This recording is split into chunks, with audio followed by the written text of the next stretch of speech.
Namaste. We continue with another Aesop fable, the lion, the fox, and the stag. A lion lay sick in his den, unable to provide himself with food. So he said to his friend the fox, who came to ask how he did, "My good friend, I wish you would go to yonder wood and beguile the big stag who lives there to come to my den. I've a fancy to make my dinner off a stag's heart and brains." The fox went to the wood and found the stag and said to him, "My dear sir, you're in luck. You know the lion, our king? Well, he's at the point of death and has appointed you, his successor, to rule over the beast. I hope you won't forget that I was the first to bring you the good news. And now I must be going back to him. And if you take my advice, you'd come too and be with him at the last." The stag was highly flattered and followed the fox to the lion's den, suspecting nothing.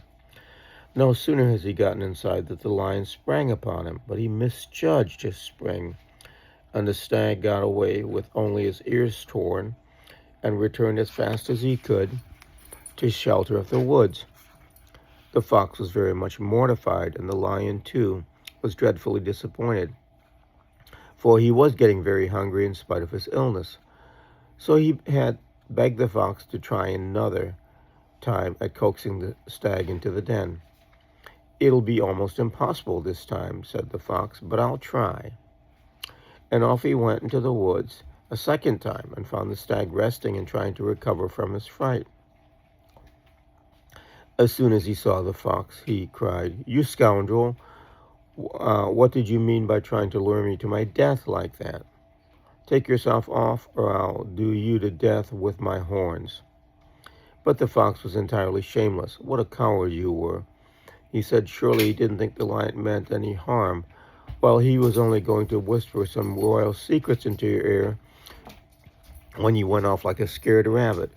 You had rather disgusted him, and I'm not sure he won't make the wolf king instead.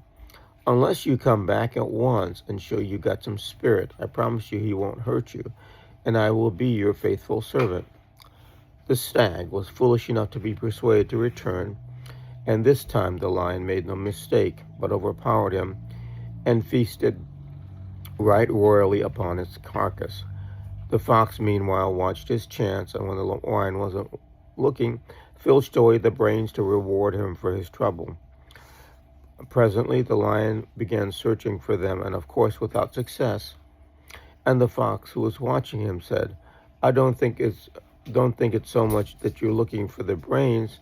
A creature who twice walked into a lion's den can't have had any."